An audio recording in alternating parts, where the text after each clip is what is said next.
Can I just rock out? Is that okay? Can I just sit here the whole time and rock out? Hey, good morning.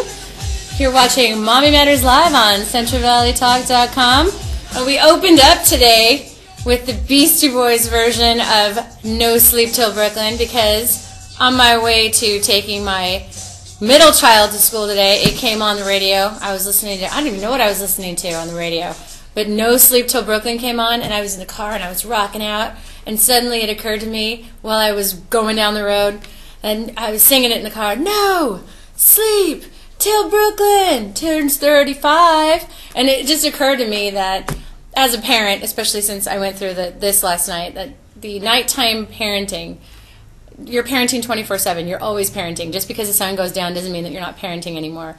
And just being a parent, right away, the first thing that happens to you is there's no sleep anymore, and that's okay. It's something that you kind of go into. I was watching George Lopez on his new show last night on TBS. Love you, George.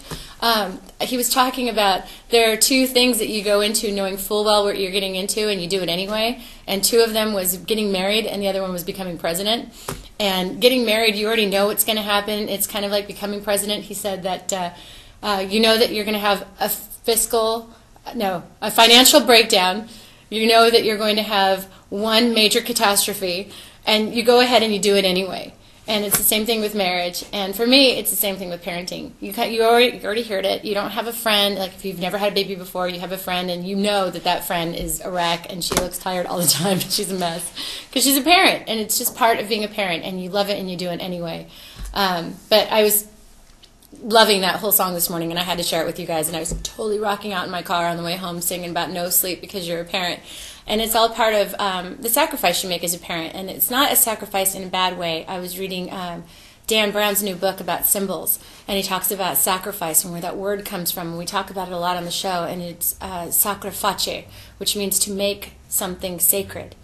And when we talk about parenting, your children are sacred to you, and you want to make that time with your children sacred. So in order to make it sacred, you do certain things to do that, and that's your sacrifice. And it's not necessarily a bad thing. You do it because you love your children. But I want to give mad props to all the moms that stay up all night long and nurse every other hour on the hour when their child's going through a growth spurt. So I'm there with you, sisters. I love you. I appreciate you. Call me. Okay, so next on the show, I want to go to a new segment that we're doing called, and it's a bit of a tip of the hat to my dreamy, dreamy guy, Stephen Colbert, who does Tip of the Hat, Wagging the Finger, and we're going to be doing it on our show called Star on the Chart, Load in the Diaper, and we'll be starting with Star on the Chart. And Star on the Chart is going to be going out to all of our folks out there in birthing land and mothering land who do all the things that we're really proud of, and Load in the Diaper is going to go to people that we don't necessarily approve of what they're doing. So to start out, Star on the Chart, the first star is going to be going out to my hero of heroes, Peggy O'Mara. And you would think that because she's my hero I would know how to pronounce her name right, but it's either Peggy O'Mara or Peggy O'Mara. But I think it's Peggy O'Mara.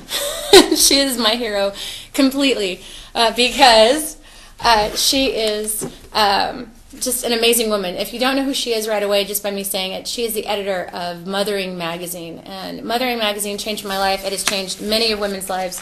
This is the January-February version of the 2002. This is the issue, if you can see it.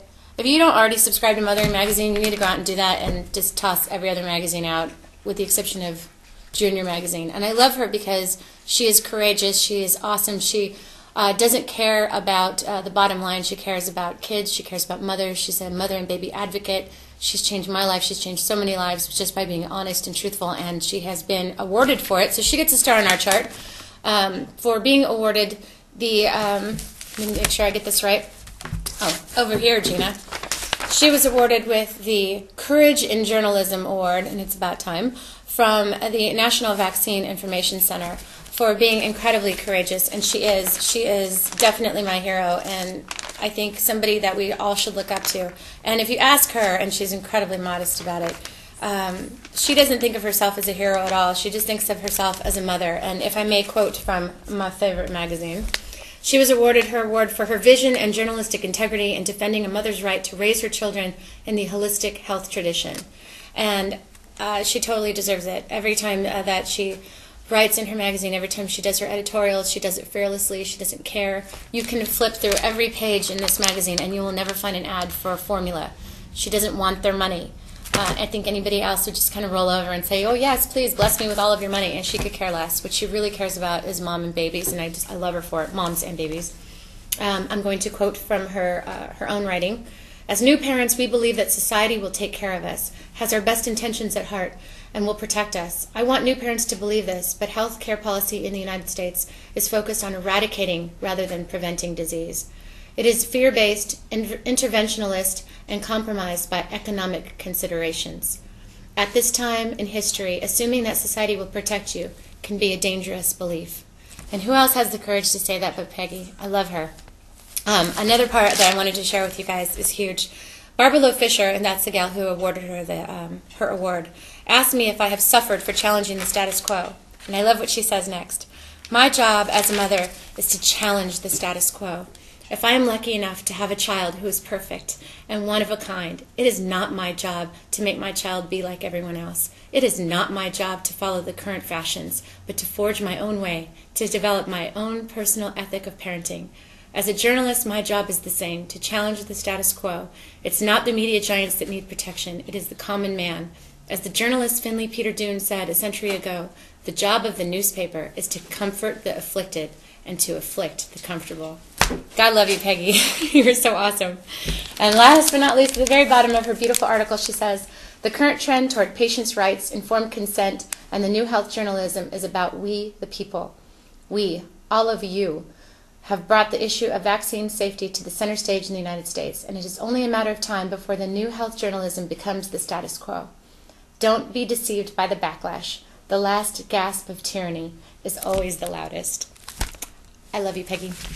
All right, so moving on to a load in the diaper, which I can't wait to give to Nestle. So can we go ahead and move on to a load in the diaper? I've been waiting to give these guys this for a long time, so I'm glad we finally have this segment on our show.